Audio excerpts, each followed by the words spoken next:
Yo, Dude, look at that backdrop. you look sick, Baba.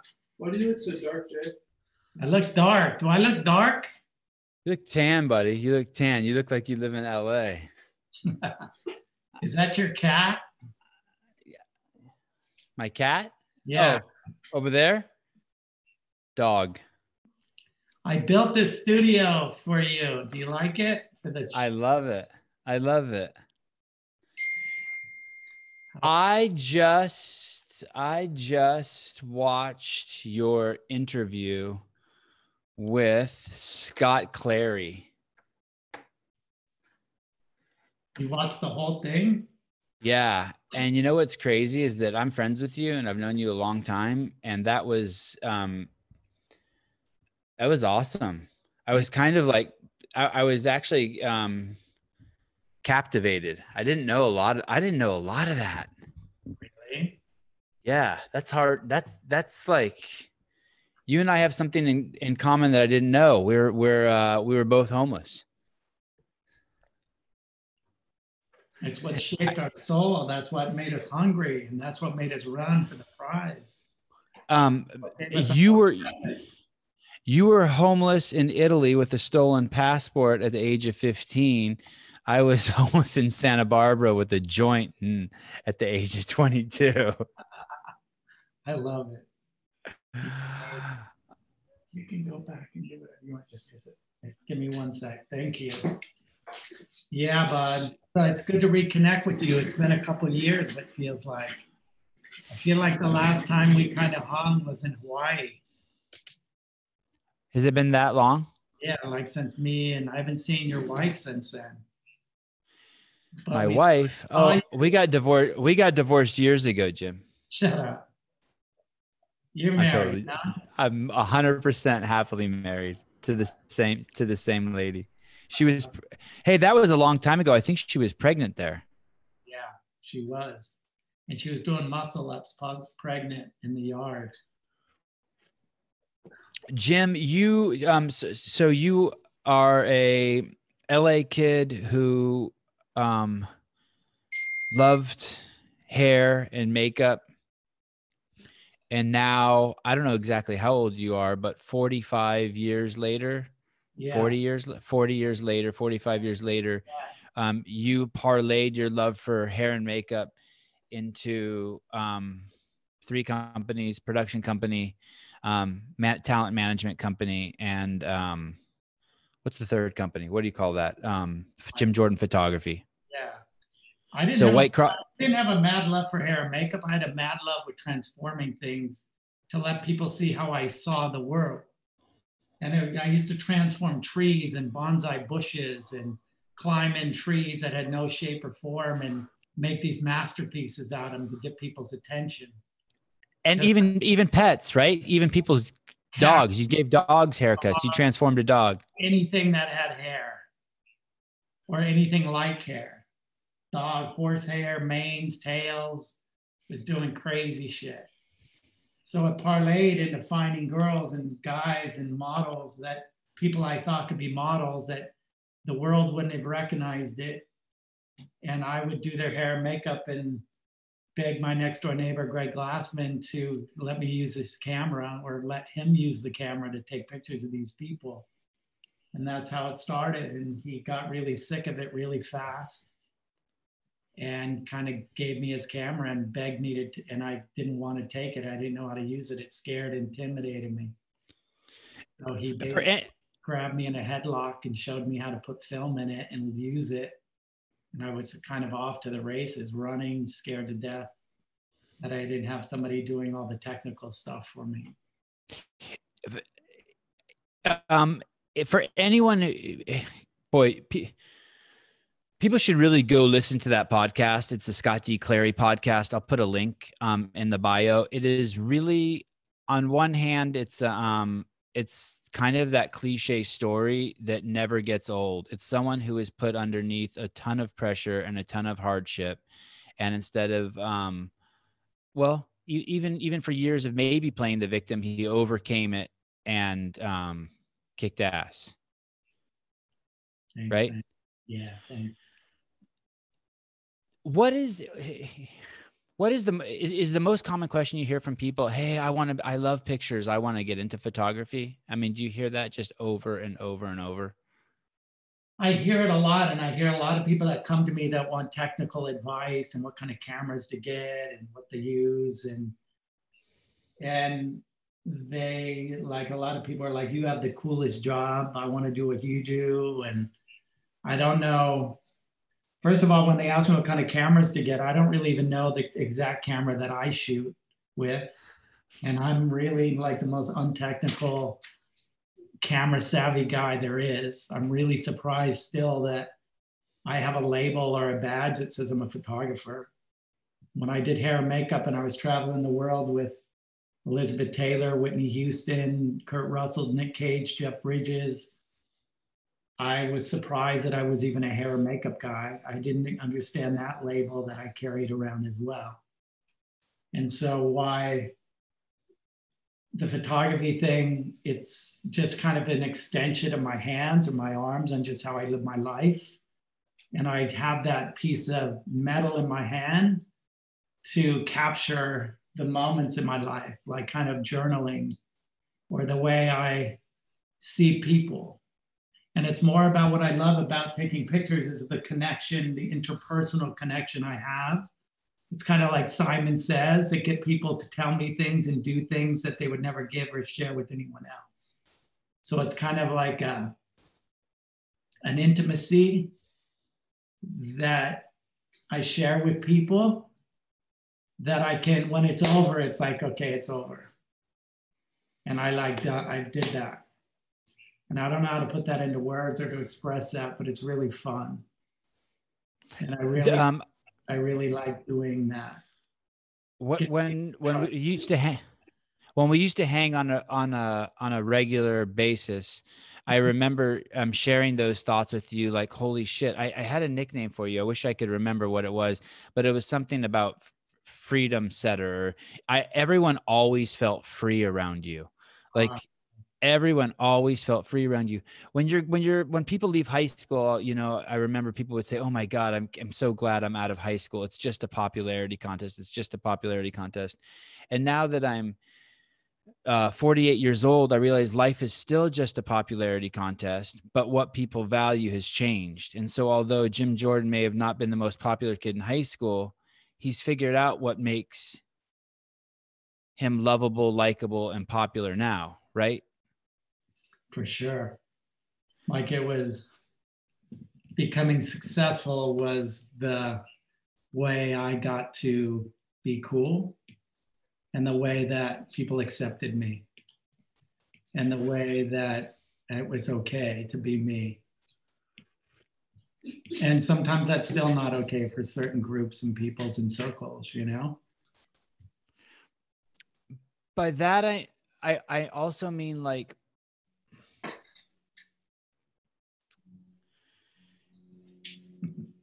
you are not like you said before, like in that podcast, you said, it was very interesting. You said, I still struggle with people. You know, you filmed all these famous people. You've made a career. You live in a beautiful home in Calabasas, California. You're successful. You have these 3 companies, but you still struggle with the fact of calling yourself a photographer. And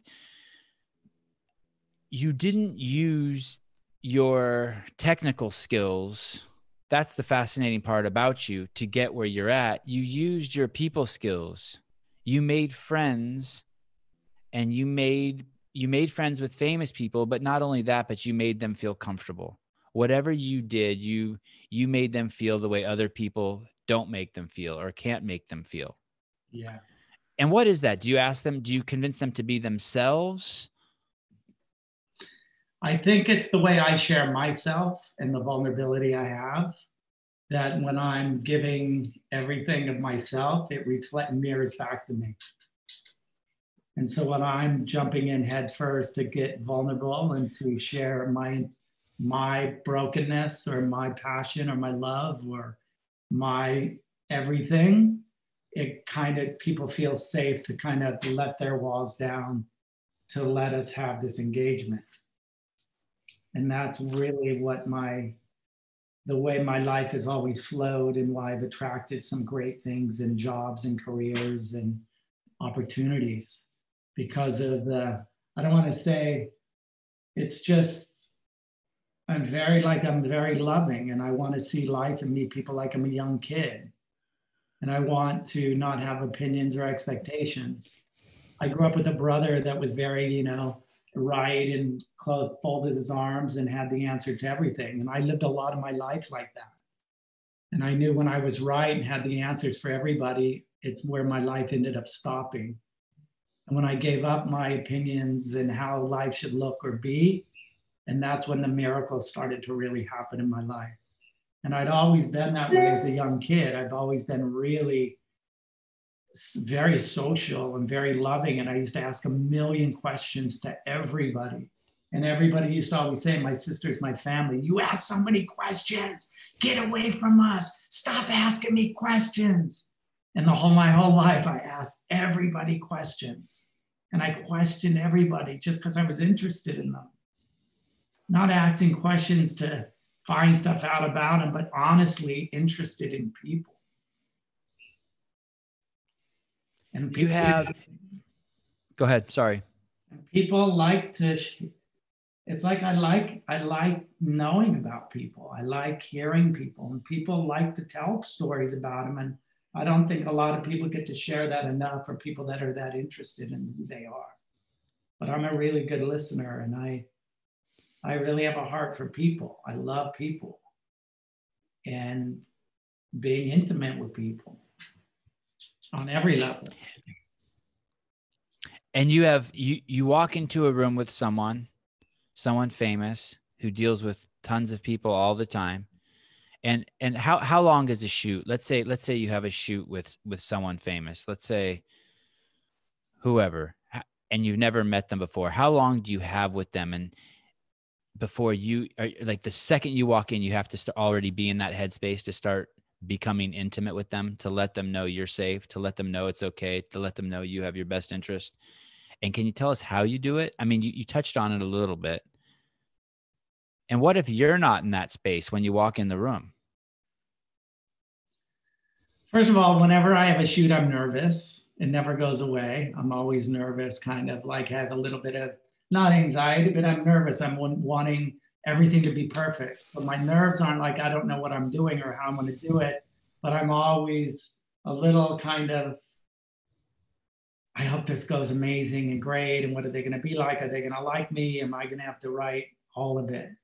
And like if it's a shoot here in my studio, my home, it starts with greeting them out on the driveway, meeting them at their car, like open arms and loving. And they're like, whoa, you're like barefooted and this kid, like this is your place. And they're like, this is so unexpected. A lot of people are like, used to be like, wait, you're like, you live on a boat or in a motorhome or you live in a van. And they were just like, you're so my style of who I am, how my house is, my studio, my cleanliness, everything's like, when you come in my place, they're like, wow. And it's just my wrapping my arms around people, letting people feel my heart and feel like I'm just giving it and being kind and looking people in the eye. And I'm not trying to win anyone or look good or be cool. I'm just, I don't need anything from anybody. I want to give, and that's how I feel I come off, to get people to put their guard down. Or I might go on a job like in Mexico for a 7-day job with Zendaya, and I meet her in the airport in the terminal, and she's the biggest actress in the world right now. And I meet her mom and her dad and her grandma are there, and we get on a plane and fly to Puerto Vallarta for a 7-day job. And then the meeting is right there. It just starts taking place. So it's always different. The circumstances is how much time I have prior to them getting in front of my camera.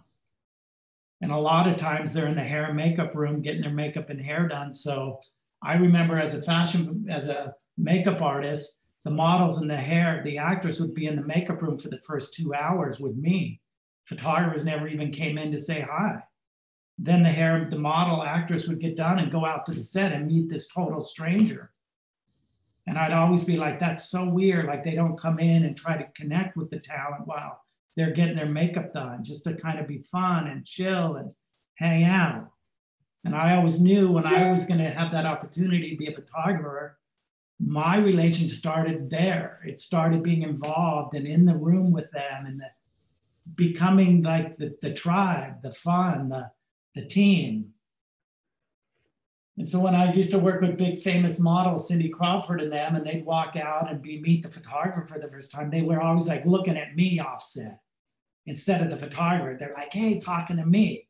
And I'd be like, don't talk to me, talk to them. Like, I don't want to get in trouble. Like, give him the attention. So I knew those relationships happened early in the game, mostly in the makeup room. And so I learned a lot of tricks of how to connect with talent.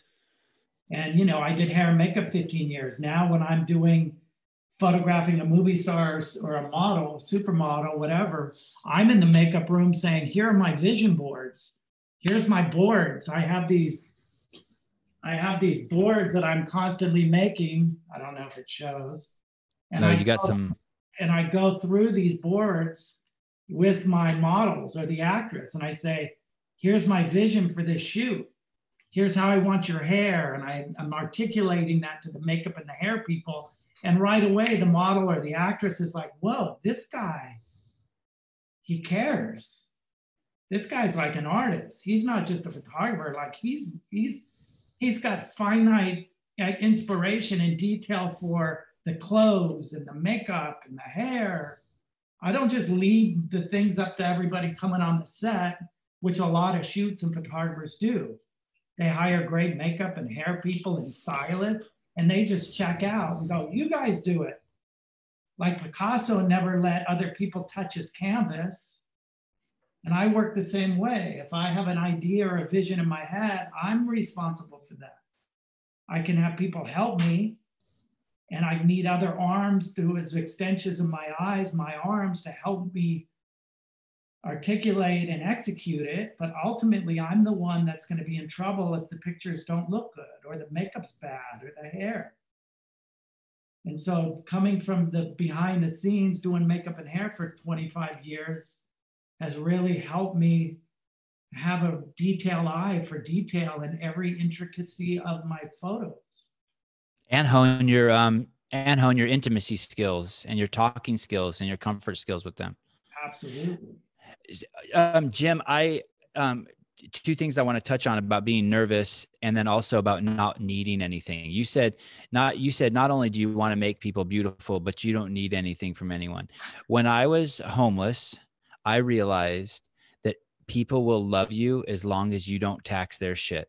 Don't ask them for a cigarette. Don't cook their food. Don't drink water out of their cups. And people, it's amazing how much people will like you if you don't put any demands on them. You patiently wait until they would give or offer. And even then you should say no 9 out of 10 times. But not on top of that, you said that you don't want anything from anyone. So that makes people feel so free. But then on top of that, you only have one objective, right? To give to them, to make them see their own beauty. You see beauty in them and you want them to see the beauty, right? Absolutely.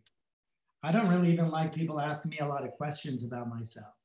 And I know I'm sitting here being interviewed and talking to you, you're my friend, but I don't have photos in my house on my walls of things I've taken. I've never had a birthday party for myself. I've never had a come look at me. I've never had an exhibition or a gallery, because that people coming to maybe celebrate me or come look at what I do is really awkward and foreign to me and uncomfortable to me. And I think that part of my personality, that's why people love to tell me everything and people love to share, because I'm a really good wrap my arms around people and love them and hug them and love them back to happiness. I have so many kids, people calling me like, you're the only person I know in my life that would listen and hear me and really care for me.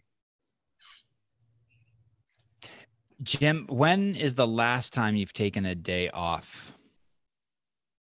This year, Have you ever taken a day off? I don't. Like, my life is all about work. I manage about 50 models. So I'm always on the phone day and night with them. And I just booked out to go on vacation December 23rd to January 3rd. So that'll be, but I'm going to Miami and I'm going down to the Keys. So I'm going to be taking pictures and I'm setting up shoots while I'm there. But, and thank God, like, my days off are really with the camera in my hand and creating art. Like, I go crazy just sitting on a vacation with, like, I don't know what to do with myself. Yeah, I have gone on vacation with you, and you don't take vacations, Yeah. right? Yeah. And I understand that because I don't. My life doesn't really have that in there either. I don't. I see. I guess. Do you see all of life as maybe a vacation, or So much. do you think it would be important if you took vacations? I mean, I know of you as a complete and utter workhorse. Yeah. I mean, you're a team of horses. Yeah. Do you like that? Is that I just vital to success? I love what I do, and I can't, like, my life, the beginning of my life and vacation and work. It's so fits perfectly like a puzzle. And your religion. It's all one for you. Yeah. Life, work, religion, spirituality. Yes. So it's almost not even a fair question to ask you, is what you're saying. It's like it's not relevant to your life. Right. Like, I've been so thankful to do what I found. Like, I don't even know how I got into doing this. I wanted to make people look and feel beautiful and turn them around and be able to chop their hair off and do their makeup and turn them around and look in the mirror. And I'd have girls like start crying. And I'd be like, there's nothing to me better than that. You wouldn't scream at him and say, your makeup's smearing, knock that shit off. Or transforming somebody and seeing something I did to help them see themselves in a different way. Like, that's a vacation to me. Like, there's nothing more to me. And I love doing that all the time. Is it stressful living in Los Angeles? I had some friends recently. I had a friend who was an acquaintance friend who was a model actor leave LA because he said it just wasn't conducive to being married. He had just gotten married. And he said that he wasn't bad mouthing it, but the pressures and the lifestyle and the mating game. And he said it's just a lot. Yeah, for somebody married with a family, absolutely. There's so much temptation and it's so fast. And, I live in Calabasas. It's like in 45 minutes from Hollywood, which keeps me sane. And I always said to myself, if I didn't plant myself this far out of the city, I might not be where I am today. And I might not be even alive today. And I know that it's kept me out of a lot of trouble. And it's not for everybody, and it is fast, and it spits people out quickly. It chews them up and spits them out, especially in my business, in the entertainment, the acting, directing, filmmaking, modeling. It's fast. And one of the reasons I helped open my company, White Cross, was to foster kids that were being chewed up in this business. And I wanted to grab a hold of them and wrap my arms around and protect them and love them and speak life into them, because the whole world was speaking death over them. And they had these desires, and I'm like, I want to get a hold of them. I want to help them. And so I had a really good success on doing that. I had a kid today, one of my boys, walked him off of, it's literally committing suicide. Calling me bawling, like freaking at the end. And just being able to be there for him and speak life into this kid that's super successful. He's just in the battle, in the fight, literally. I had one of my models, a girl, 18 years old girl, 5'11", the most beautiful long red hair. She hung herself in her dad's trailer in front of her house. Dude, the things we see. One of my best friends, Mitch Rogers, is a model. He's 42 now. His career ended 10 years ago. And he just OD'd and took pills, and they found him dead in his shower last Monday. So as far as hard living in LA, being in this business, not having the right people or team around you, can be devastating. Or having the right tribe around you, or posse, you're just kind of in the fire alone, you know? And everyone Do you have a best friend there? I have a few really great friends, yeah. And people that I can be completely transparent with. And I have a lot of different friends and a lot of different circles of friends. I don't know if it's because I'm older, but I have lots of sets of friends that I grew up with, kids when I was a kid, my entertainment, you know. I have maybe 10 sets of friends throughout my life. And I have a great family.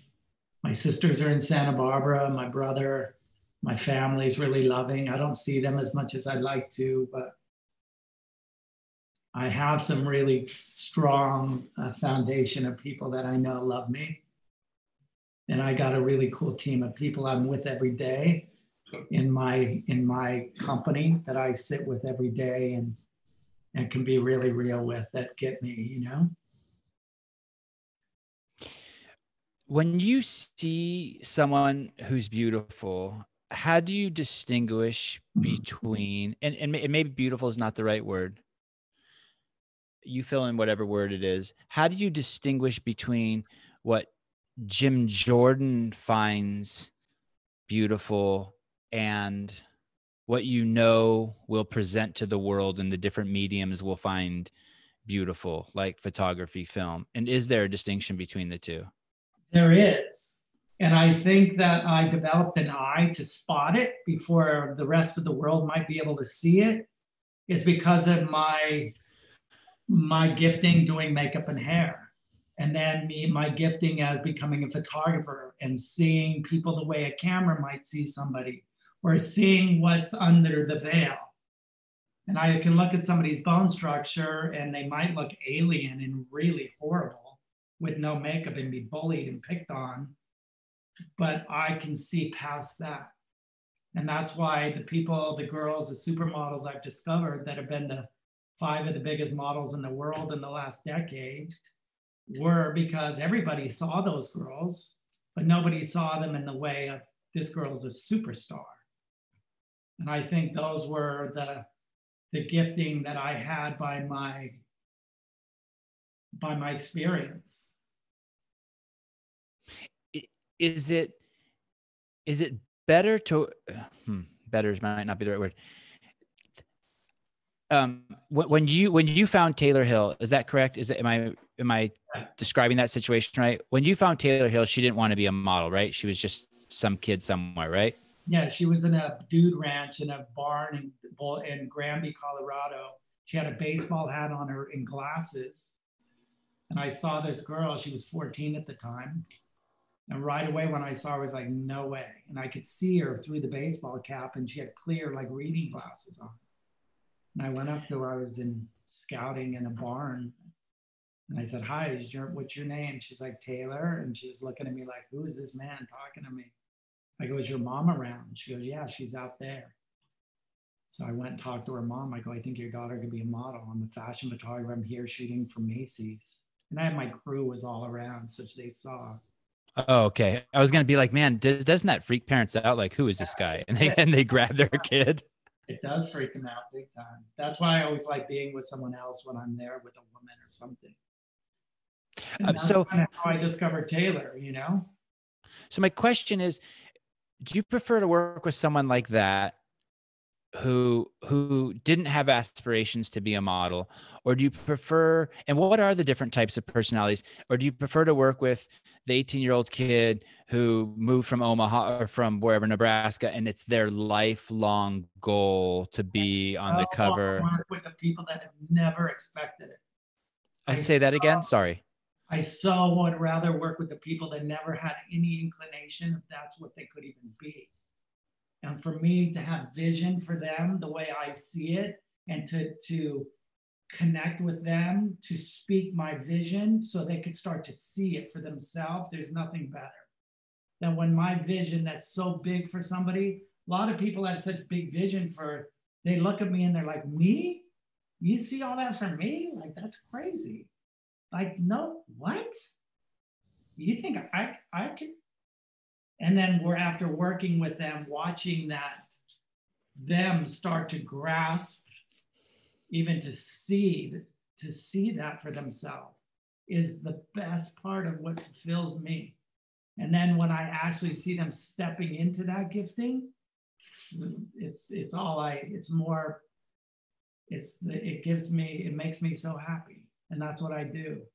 But then the flip side is that when they start getting that vision and it's huge and they're making a ton of money, and then everyone's clamoring around them, then they start being like, getting cocky, and the world starts getting on them. And then that's not so fun. But it's just keeping people grounded and keeping them humble. And there's the ones that don't stay humble and get really not so nice. And there's the ones that will always be, no matter how rich or famous they are, they will always be. And I think staying rich and humble and kind is why a lot of people get super uber successful. But they're the ones that aren't, that become assholes. And can you spot that? Can you be like, okay, I met this person, they're great. I know we can do a lot of work together, but I also know 6 years down the road, this shit is going to crash and burn. Like, for sure. And me and my team always are talking about it. Like, we put bets on it, which we know it. We see it a mile away. It's almost like a script, right? We're just humans. So once you see it happen in 3 or 4 people, you're like, okay, they're showing the signs that they're going to choose this path. Absolutely. It's very clear. I interviewed Ben and we can see the opposite. We can see the ones that are going to just be humble from the inside out forever. And that is clear to see too. And some once in a while will surprise you, you know? Yeah. I interviewed Ben Bergeron this morning. Do you know who that is? He wrote a book called Chasing Excellence, and he's been the coach of superstar CrossFitters. And I told him, I said, hey, every time right before I start a podcast, like 10 minutes before a podcast starts, I start pacing, well, even sooner, like an hour before a podcast starts, I start pacing around the house saying, I wish I wouldn't have scheduled it. Like, what the fuck am I, like, every time? But like a week out, I'm so excited. Oh my God, I can't wait to talk to Jim Jordan. This is going to be the best. Oh my God, I can't believe he's coming on my podcast. And then an hour out, I'm like, man, I could be doing something else. Where are my kids? Where are my notes?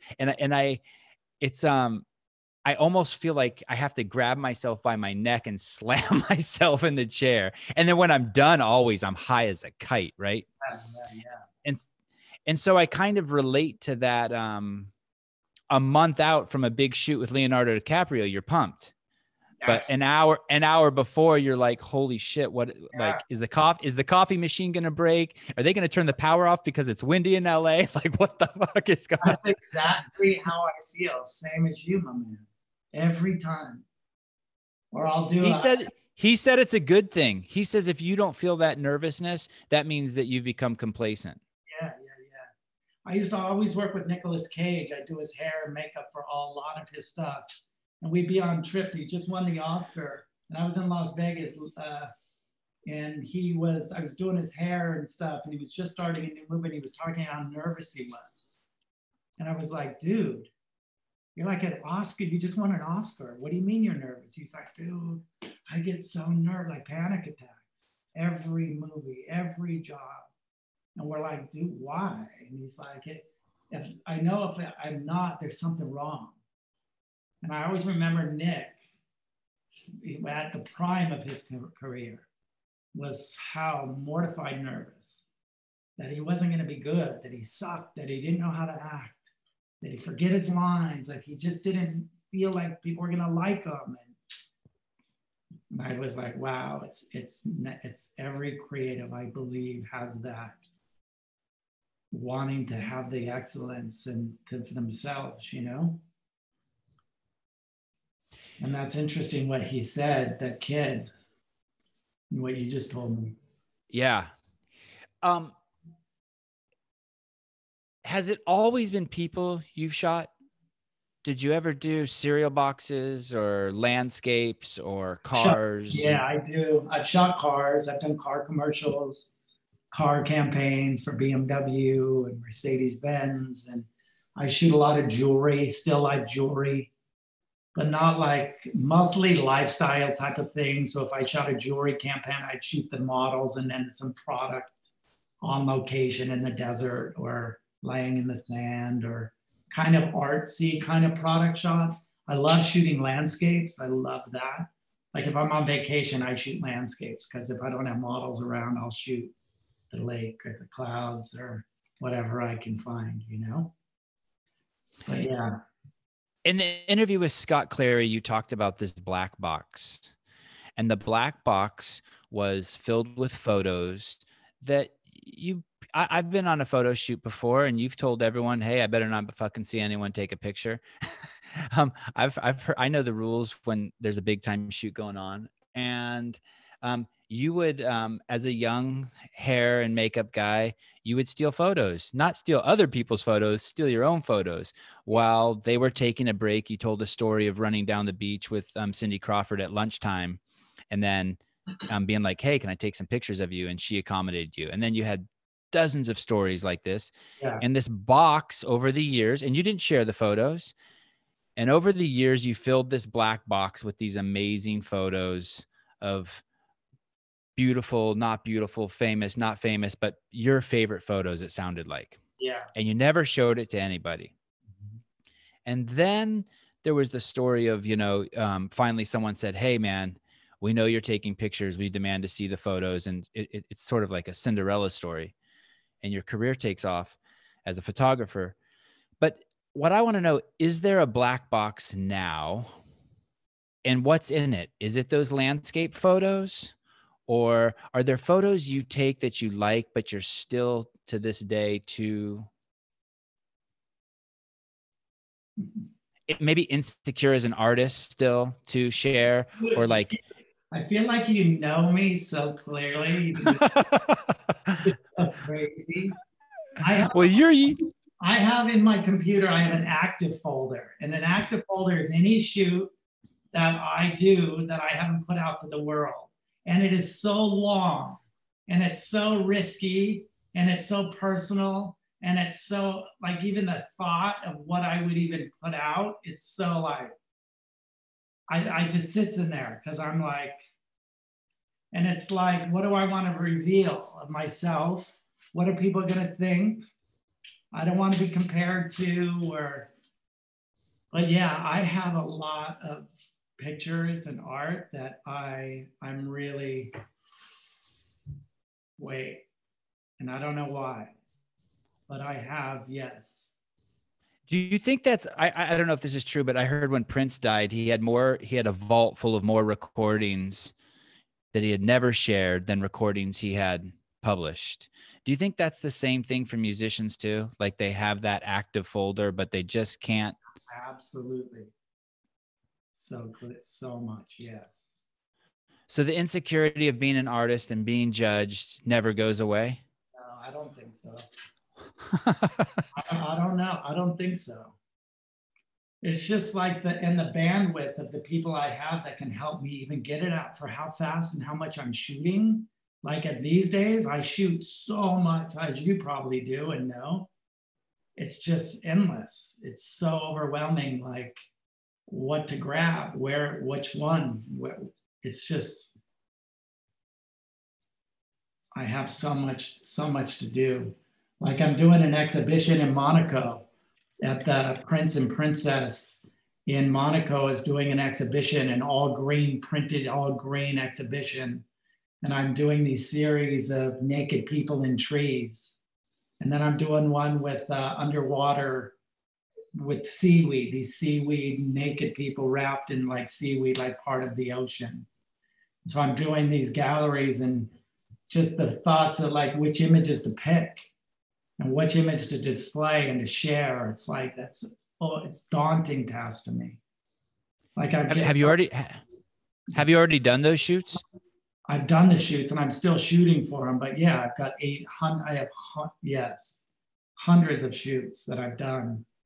that I'm paginating and being bugged to kind of, okay, let's get it going.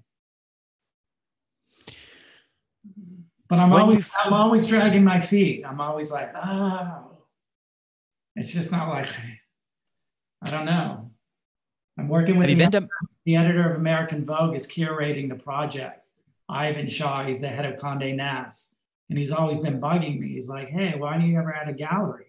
Out of everybody I know, out of everybody should be having exhibitions. And I'd be like, I don't want people coming to a place and he's standing around, like, makes me uncomfortable. I don't have birthday parties or shows, and come look at me and buy my work. He goes, well, what if I curate a show for you and I do it? And I'm like, how could I say no? The editor of American Vogue is going to curate my first exhibition. And I go, I could never say no to that. He goes, well, if that's what it takes for you to get your art and for people to see it. So he's been pressing me for a while to do these exhibitions. So that's kind of where I've been pressed and having accountability from him to kind of get my ass in gear and get my shit out of my black hidden treasures, you know? Is the point of doing an exhibition for notoriety, brand value? I mean, it's both. They say it's very hard for commercial photographers, fashion photographers to break into the art world. Like, it's such a different world, even though we're artists and we're creators, you know? So I'm just interested in exploring, like, figuring out how I get over that hump, if that's even possible. So if someone wants to be in front of the camera, what advice would you give them? In front of my camera? Or sure, in front of any camera. Let's say someone wants to be a model. Let's say someone it seems like it's like, if you're not, for those of us not living in LA, it seems like it's something that only happens in LA. First of all, is that true? No, not at all. Okay. And then is that just the toughest career in the world, to bank on your looks, to be like, okay, I'm going to use my face to make money? It's pretty risky. but if you have that right face, it could be pretty incredible. And I always say to the girls that I discover and they find, and I say, you're first in line and you've got 900,000 girls behind you. Like, that's how picky I am. And I think the odds to have a face like that is for a reason. And I believe I think it's kind of like destiny. Like, I think God makes people look a certain way because they're meant to be in front of people. And they're meant to be a voice for people that don't have one. And whenever I help kids, I always say that to them. I go, you don't look the way you look because this is a mistake.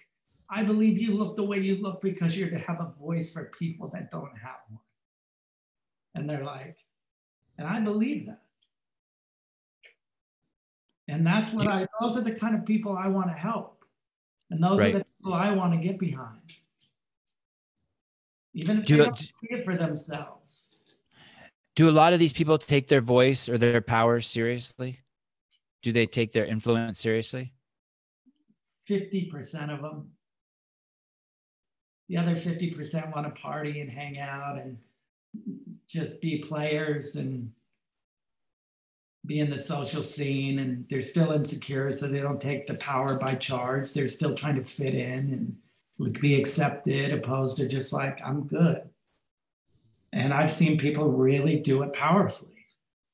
And I want to be involved with those kind of people. I want to be a catalyst to help people change the world and make this place a better place. It don't happen that often. I'm going to put you on the spot here. Who is easier to work with, men or women?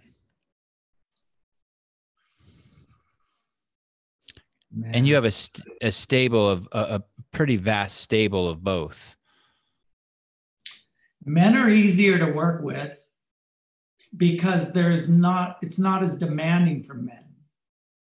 Women are harder to work with because there's so much more involved with it in the way of work and being a woman, and the way I protect, and the way I manage, and the way I want to hold people's hands. It's easier to work with men as far as managing and helping and branding and pushing them out into the world and putting a bow on them and wrapping them up and dressing them up and sending them out. Women, it's harder. Sending a 16, 17-year-old girl to Milan to be on her own and walk in the streets and going on 10, 12 meetings a day. And the mothers are calling me like, what's going on with her? And like, that's very challenging in the way. Stresses you out. Yeah. You're worried about them. Yeah, absolutely. In the circles I work in if you're meeting, or if you're talking about working with a woman on set in front of my camera as a model or an actress, it's definitely women. Women are there's way more intricacies and details with women, with their hair, with their makeup, with the clothes, with the way it's pinned and styling and the way they're moving their body and posing. Guys are just like, what's up? They could just stand there and be cool. Girl, it's like an art. It's like a dance. It's like a movement and timing and capturing that moment when she's in the perfect dance. So yeah, greater demands on the women, and maybe more threats out in the world. Yeah, absolutely.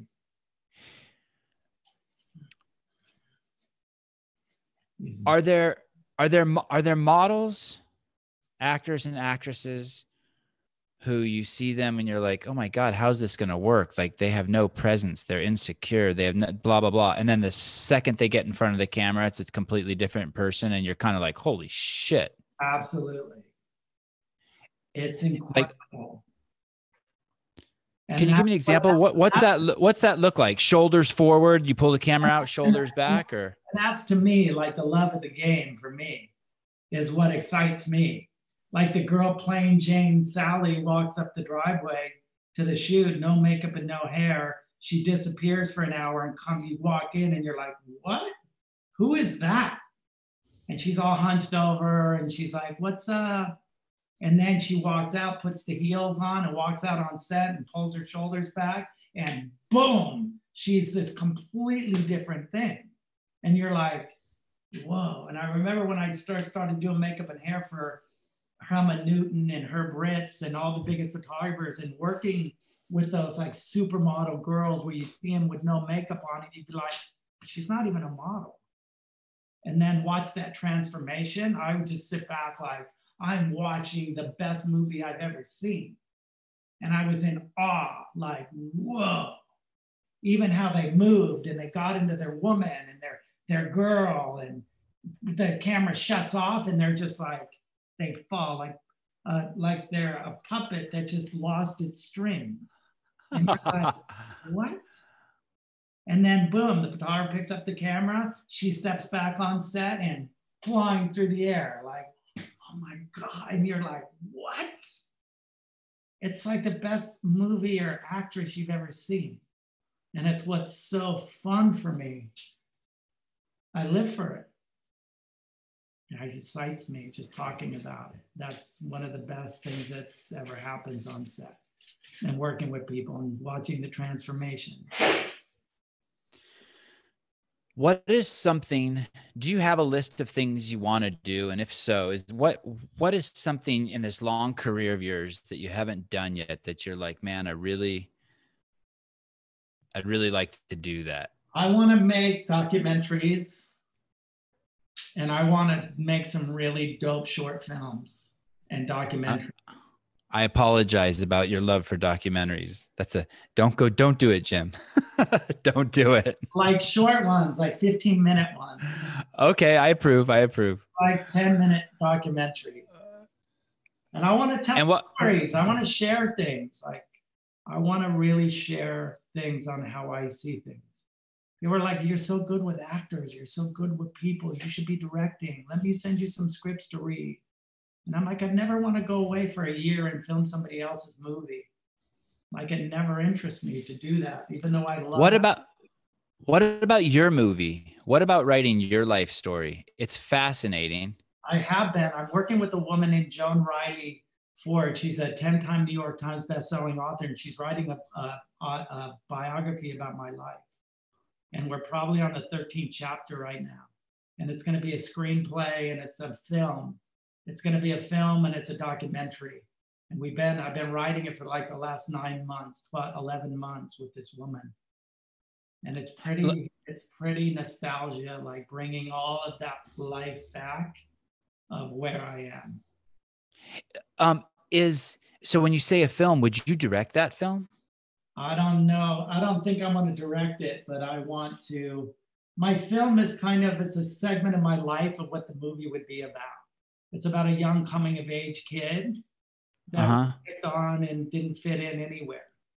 And he got abducted and was taken away by a guy that was ostracized by society, which made him so angry at the world that he was out hurting people. And we came together in the perfect storm. We were both outcasts. And my movie is kind of like Cape Fear and Monster, Charlize Theron's Monster, and kind of Blow, the movie Blow. And it's kind of a feeling of those three films together. I'm sorry that that's your life, but that sounds like a really fucking good movie. Yeah, so I'm gonna try to piece that together. That's kind of my next big life's project. Is that guy still alive? He just died a year and a half ago, we heard. And so what's kind of my goal, like you asked, what is my next dream or things? Like I never thought I'd ever have a book or a story. I met a psychic. This kid called me, real quick story. I was in Chipotle and I saw this kid walk in Chipotle and I turned in, he was a really handsome kid, like set 18. I turned to my team and I said, hey, do you think that kid could be a model? They're like, oh my God, he's so cute. So I'm like, my gut was like, I don't want to work with him, but he's cool, but he's not a fit. He comes in line next to me, I stick my hand out, I'm like, hey, what's your name? He goes, Ishan. I go, hey, Ishan, are you an actor or model? He goes, no. I go, what do you do? He goes, I'm a musician. I go, you live here? He goes, today is my first day moving to LA. I just moved here from Grass Valley. I go, what are you doing down here? He goes, it's my Hollywood dream, come and be famous, be a writer. So I said, dude, you should be an actor and a model and do music, do everything. You're cool. Let me give you some names of photographers, get pictures. Here's some agents. Here's my name. Sit with us. Do you have friends here? Because I don't know anyone. You're the first person I met. I go, sit and have lunch with us. He sits with this super nice kid. I go, dude, here's my card. Call me. You need anything. I'll help you. I'll even take pictures of you to help you. But I sent him on his way. 3 years later, I get a call at 6 a.m. This is recently, a year ago. It's been 3 years since I talked to him. Hey, Jim, this is Ishan. Do you remember me? I'm like, Ishan, of course. Are you okay? It's 6 a.m.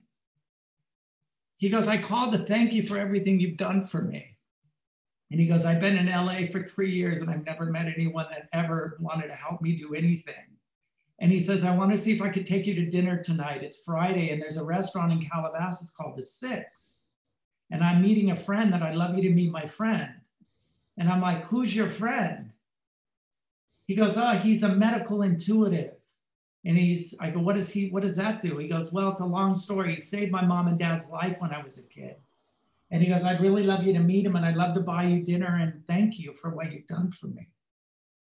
I'm like, I was thinking, I don't want to go. It's 6 a.m. I haven't seen this kid in 3 years. I go, why don't you call me? It's Friday. I don't know what I'm doing tonight.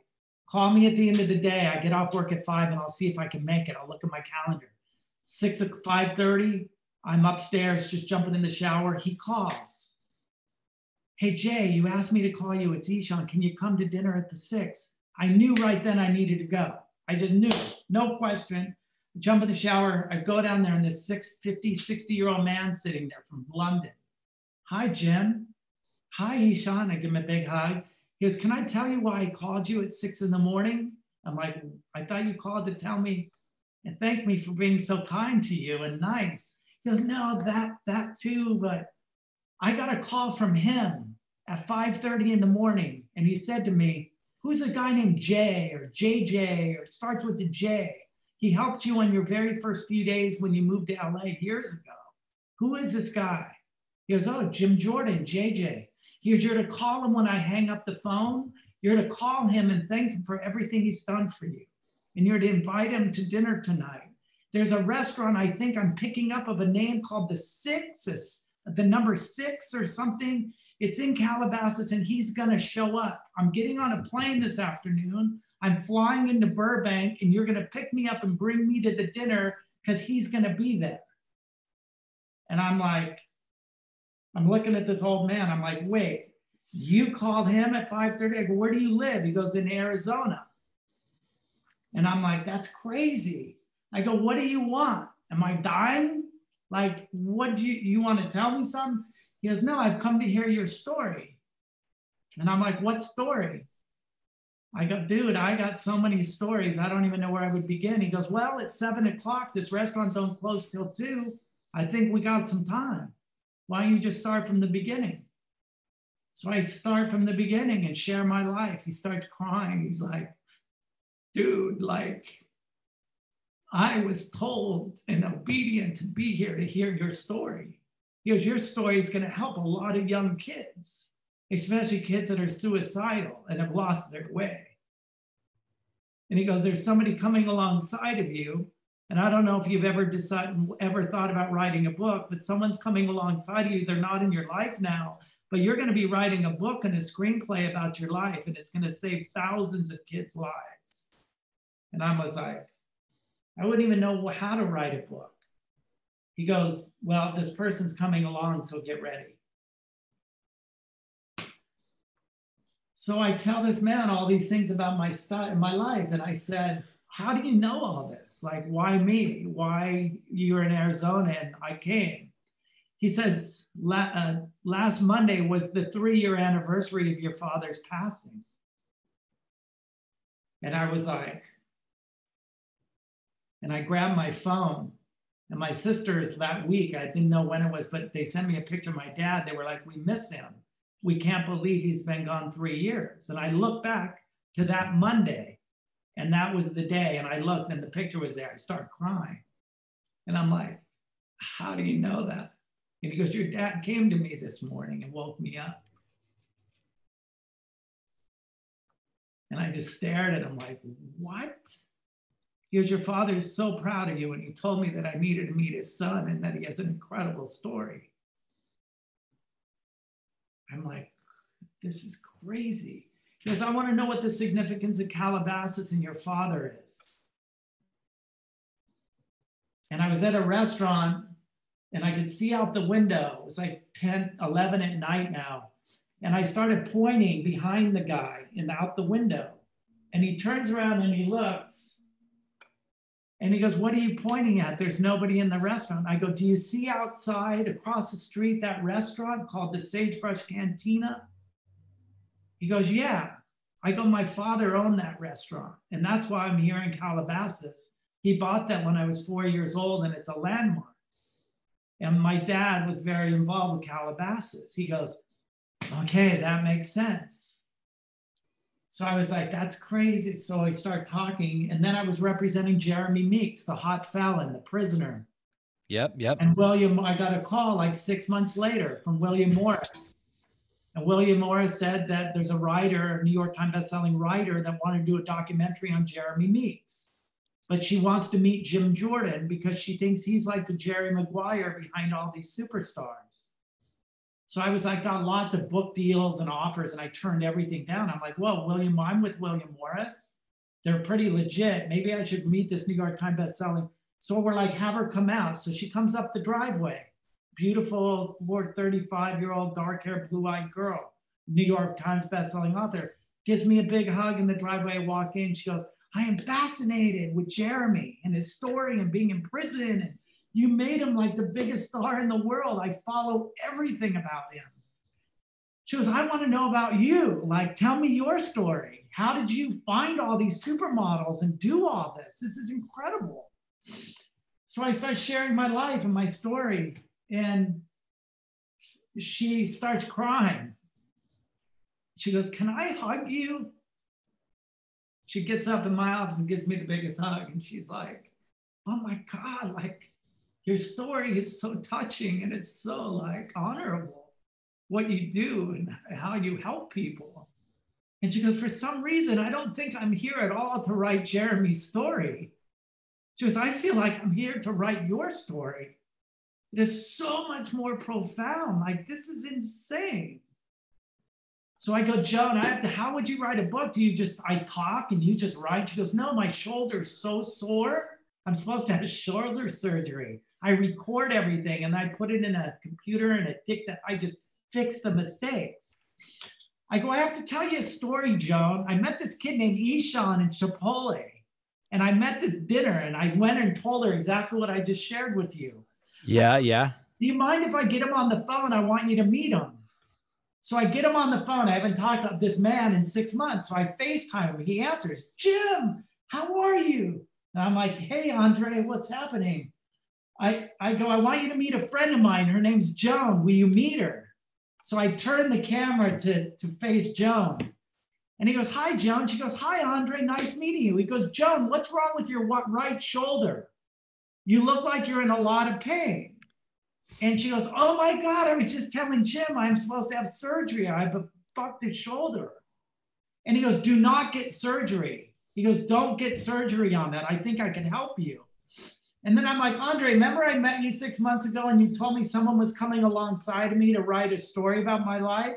He goes, yeah, JJ, that's her.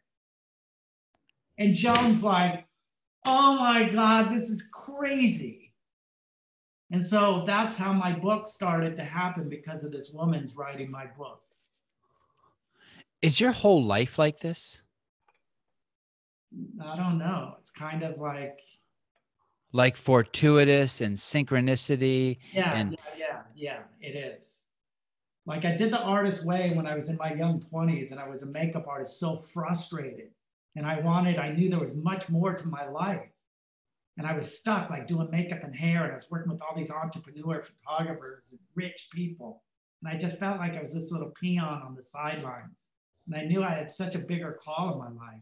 So I got The Artist Way by Julia Cameron, and I started that 12-week workbook, and I started journaling every single day.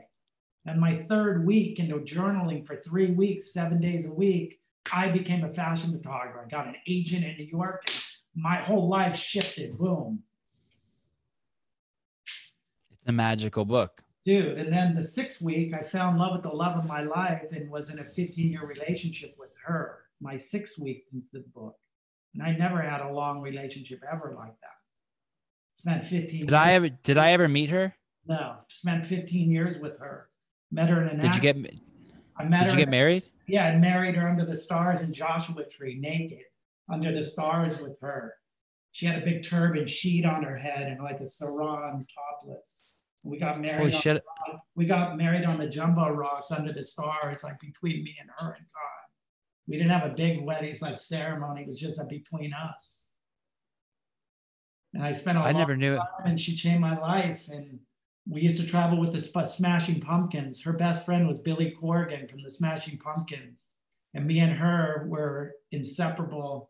And we used to travel around the world with Billy when he became famous. And right then is when I became a fashion photographer. Long story short, like, she got addicted to heroin. And that's kind of was the demise of our relationship. And I had to kind of move on with my life because she couldn't kick it.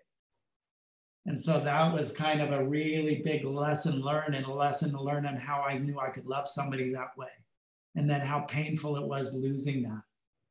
And it scared me so bad. I never wanted to really go there again. I never wanted to fall that madly in love with somebody because I so lost myself in that. And it took me so many years to kind of find my way back to myself, that when it ended, I was like, I don't know how to find myself.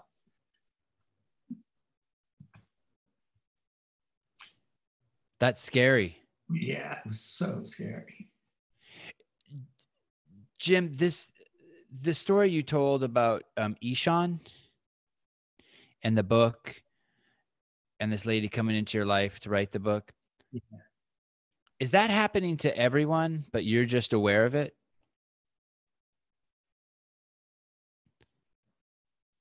I think it is. I think a lot of weird stuff.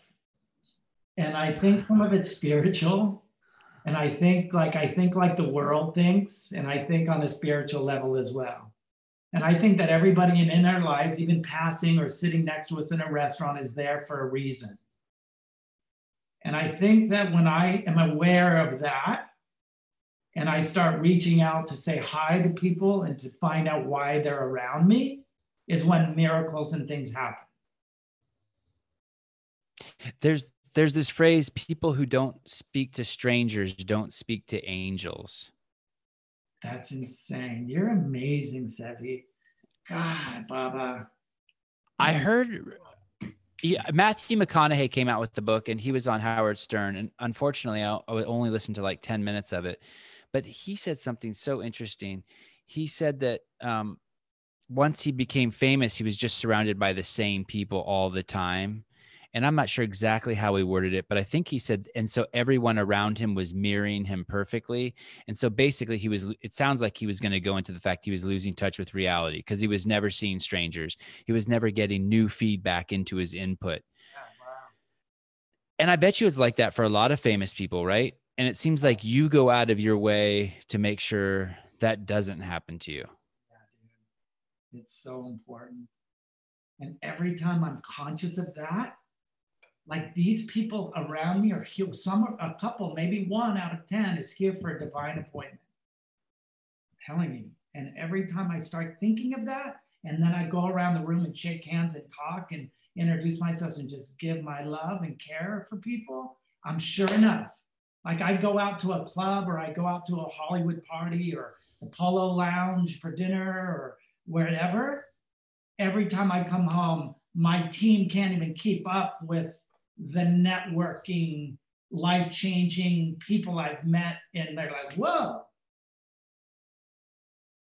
that's crazy. Like, what's the guy's name? How did you meet Logan Paul? Yeah, like the other night, I called my friend and they're like, oh, do you want to go to dinner with Rupert Murdoch? We're going to the Bel Air Hotel to have dinner in his suite. Me, you, and Shane, and my boyfriend. And I'm like, because at that time, I'm like, this is a divine purpose and appointment. And even some of the jobs that come to me, like for instance, you know, my story with Greg, right? Right. And like 30 years, I lost touch with Greg. And then you called me and said, is this Jim Jordan? Like that's another one of those moments, those things. Like I lost Greg as one of my best friends as a kid. There were no cell phones or anything. And he just kind of vaporized out of my life after he was one of the biggest influence in my life and really a kid that cared for me. Yeah, he did some crazy shit we did as kids. But you, Sevi, called me and kind of helped circle that whole closure, you know what I mean? Or that whole open up that door to something that was really crazy. Do you still do crazy shit? All the time, but no one knows about it. I'm almost hesitant to open this door because I didn't do my research on this specific subject, but you work with or are friends with Logan Paul. I just know him from Instagram, and actually I'm a huge fight fan, and that's really how I found out about him because I started seeing advertisements for his fights. He fought some other YouTube guy. Yeah. I'm really good friends with Logan Paul and Jake Paul. How does that fascinates me in the fact that it's a whole different generation. You have stories with Helmut Newton and Elizabeth Taylor and Farrah Fawcett, but now you have stories with Logan Paul. I mean, it's almost like not even the same planet. It's so much, there's so much time between the two, right? I mean, there's black and white film, and then now it's like not even film, it's digital. How do you do that? How aren't they like, who is this old fart? Like, what are you doing? Go back to 1960 or 70 where you came from. Do these kids just love you, or what's the deal? It's crazy. Yeah. Like my agent is the CEO of Jake and Logan. And so he put me and Jake and Logan together because he wanted to create a business with me and Logan. He wanted me to open a model house, and he wanted Logan and me to be partners in a model house. because he does the Team 10 house and the Maverick house. So he was trying to use my house as a model house, where me and Logan would go to Amsterdam and Holland, and he would tweet out to his 190 million followers, I'm going to be on the corner in Amsterdam on this street and Saturday morning at 10 in the morning. You want to be a model? Show up. I'm with Jim Jordan, biggest model scout in the world. So we were going to go all over the world and do these pop-up street corner, want to be a famous model, and use Logan as the platform to get the marketing, and then fly him out to LA, move him in my house here in Calabasas, and start this whole building these brands. And so that's how me and Logan started off. And then I started photographing Logan and hanging and going parties, and it just like, it was awesome. It's for me in Miami on New Year's Eve, and I just started connecting with this tribe, his mom, his dad, his brother Jake, and just really feeling like family, you know, just really loving. He's the sweetest guy ever. So kind and interested and smart, is so smart. And like I was feeding off learning from him, and he's learning from me. Yeah, what a great synergy, right? The world happens so fast. And the whole influencer world, it's immediate. And everything's so instantaneous. And I've learned to adapt. And when I shoot them, I know what to expect. It's got to be quick. It's got to be fast. You know, in our world, like the fashion business, it's way a slower pace. And you wait 3 months till the things come out. Their world, they're movie studios, they're actors, they're film producers, they're editors, they're copywriters. They're doing everything. They're their own movie studio, like you are, Sevi, and boom, it's out the set that night. And 190 of their followers are seeing it. Play by play. Yeah. It's really impressive he's able to keep his shit together. Dude, he looks phenomenal. Dude, what the fight he's about to do, you're gonna freak out. I can't even talk about it. It's so groundbreaking, mind-blowing on who he's going to be fighting next. You're going to trip out. So he's really embraced the fighting. Yeah. And Jake has a fight. He's opening up for Mike Tyson in the pre-fight. With the Roy Jones Jr. fight? Why are they getting into fighting? Because they're good and they like it and they train every day. They have boxing, real huge Olympic boxing rings in their living rooms. And they have the best trainers and they're amazing. What do you give them advice on, like the temptations, on like what shiny objects to stay away from? I've been able to speak definitely into their life, more into Jake's life, for sure. Like I've sat with Jake many nights, just heart to heart, like not wanting nothing from this kid, because when you're at those levels, everybody wants something from them, a shout out, to be seen in their photo, right? Want something from them, and they don't know who's who. A lot of just say my name so I can get some followers. Yeah, and so I became good friends with Logan first, and then I became friends with Jake, and me and Jake really have a great friendship and a trust. Like I don't have to see him every day, but when I do, it's like not one day's gone by, you know, and I know they care for me, and I really got their back. I don't want nothing from them. It's awesome. Jim, thank you. You're awesome. Love you, man. Thank you. So good to see you.